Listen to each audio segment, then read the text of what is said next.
All right, everybody. On this video, I'm actually going to show you how to paint the background like a nice solid color.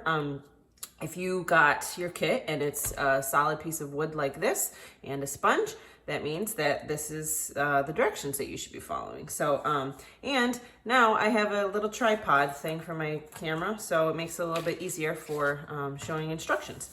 So, basically what you're gonna do is we're gonna make this a really nice solid color, okay? And you're gonna paint the sides and stuff too. So all you're gonna do is you're gonna take your little sponge that I gave you, dip it into your paint, just get it nice and coated, and nice and easy, go back and forth, okay? And get on there. These sponges are a little wobbly, so I kind of hold it down here. Your hands might get some paint on them, so if you want to wear gloves, obviously feel free to wear gloves. If you don't want to sit here and keep dipping and dabbing and doing that and stuff, you can always scoop it out onto the board or whatever you want to do.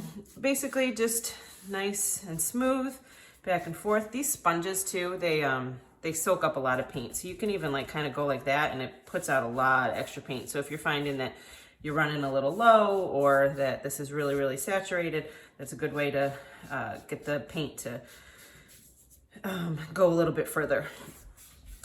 And then once you're done with this, you can let it dry. You could even take a hair dryer to it if you want to speed it up. And then after that, if you find that you want it a little bit more solid, you can always throw an extra coat of paint on there. This one has a little knot here, so maybe I'll do that in that particular spot or something like that. And then also once this is dry, on the next video you'll see that before we put our stencils down, that you need to paint, or I'm sorry, sand.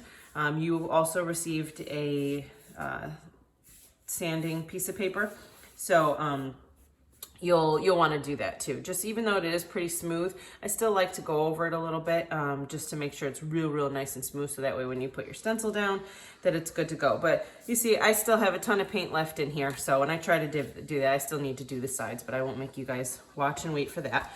But basically you're just going to keep going back and forth, and then like I said, I am going to definitely put another coat on here because I want it to be really bright white. So once this dries, or like I said, you can take a hair dryer to it, then you're just gonna dip in and do the exact same thing over again, okay? So that is that, and then you'll switch on to the next video of putting the stencil down and then again painting the stencil. So thanks guys.